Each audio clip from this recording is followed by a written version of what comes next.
Hi guys, gandang gabi mga palangga. Tara na tayo na naman magluto ng ating ulam ngayong gabi. Ito po ang aking ingredients sa ating lulutuing ulam na ginataang langka or jackfruit. Yan. At ito na po yung pangalawang gata, inilagay ko na. Yan. At ito naman po ang ating unang gata. Yan. Ang kakanggataan natin. So tara na! Tayo na ay maggulay ng langka mga palangga. This time po gulay naman tayo na langka. Tara na tayo na magluto at nang makapaghapunan na. Ayan, nilagyan ko na yan ng asin. Ilalagay na natin ang ating ingredients. So ayun na siya guys. Saka ilagay natin ang ating langka. Ayan. Tunawin muna natin ang asin. At ayan na ang langka guys. Para siya ay lumambot. So yun na guys, palambutin muna natin. Tara ng ating takpan. So yun guys, lumipat tayo sa blower kalan. Para mabilis po tayo makaluto. Ayan, buksan natin. O diba, kulo na kaagad. Kisa sa gas. Ayan, palalambutin na lang po natin mga palangga. So yun na guys, haluin natin at pulong-pulo na siya. Kaya ito yung gusto ko magluto dito sa blower kalan dahil ang bilis po makaluto talaga. Ayan.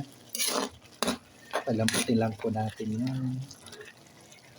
So ayan na guys, paibas na yung sabaw. Saka natin ilagay yung ating kakanggata. Ayan.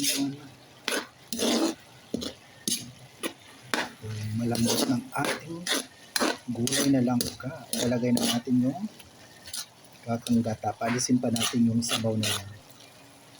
So ayan na mga palangga, wala na siyang sabaw. Ilagay na natin yung ating kakanggata. Ayan na po siya.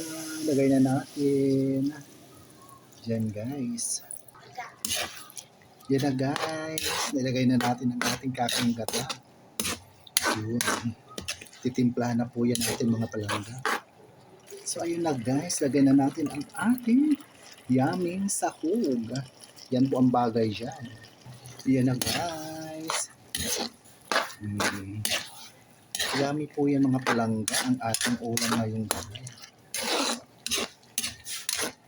Ayan. So yun po. Lagyan natin yan ng pampalasa. Ayan. Lutuin na lang po natin ang gata. Wow, yan na po. Ang bango na. Sticky na po yung kanyang sauce. Yung gata. So yun na po mga palangga. Luto na po ang ating gulay na langka or jackfruit. Tara na tayo na maghapunan. Samahan niyo muli kami ng aking pamilya sa aming hapagkainan. So yan. Kaya gustong gusto ko dito magluto sa blower kalan dahil ang bilis makaluto. Palangga. Muli maraming salamat sa patuloy na pagsubaybay sa aking mga mumunting video sa Ramil Haguranga Vlog. Love you all guys. Thank you sa all po. See you sa next video. Yan. Bye for now. Yun. Ang bango.